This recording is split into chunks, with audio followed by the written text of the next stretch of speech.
ಗುರುತಿನ ಸ್ಥಳದಲ್ಲಿರ್ತಕ್ಕಂಥ ಸೇನಾ ಅಧಿಕಾರಿಗಳು ಇದೀಗ ಕಂಪ್ಲೀಟ್ ಆಗಿ ಪಾಕಿಸ್ತಾನದ ಸರ್ಕಾರದ ವಿರುದ್ಧವಾಗಿ ನಿಂತಿದೆ. ಪಾಕಿಸ್ತಾನದ ಮಾಜಿ ಪ್ರಧಾನಿ ಇಮ್ರಾನ್ ಪರವಾಗಿ ನಿಲ್ತಾ ಇದೆ ಸೇನೆಯ ಅಧಿಕಾರಿಗಳ ಒಂದು ದೊಡ್ಡ ಬಣ. ನೂರಾರು ಯೋಧರು ಇದರ ಜೊತೆಗೆ ಸಾಮೂಹಿಕ ರಾಜೀನಾಮೆಯನ್ನ ಕೊಡ್ತಾ ಇದ್ದಾರೆ. ಈ ಮುಲ್ಲಾ ಜನರಲ್ನ ಖಯಾಲಿಗೆ ನಾವ್ಯಾಕೆ ಪ್ರಾಣ ಕಳ್ಕೊಳ್ಬೇಕು?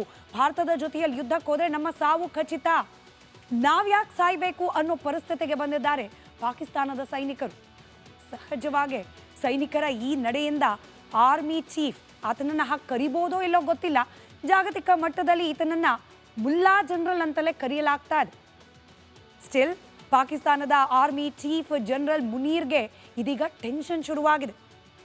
ಹೀಗಾಗಿ ರಿಟೈರ್ಮೆಂಟ್ ಆಗಿ ಮನೆಯಲ್ಲಿರ್ತಕ್ಕಂಥ ಸೈನಿಕರನ್ನ ಮತ್ತೆ ವಾಪಸ್ ಬನ್ನಿ, ಸೈನ್ಯದ ಜೊತೆಯಲ್ಲಿ ಕೈ ಜೋಡಿಸಿ ಅಂತ ಹೇಳಿ ಕರೀತಾ ಇದ್ದಾನೆ.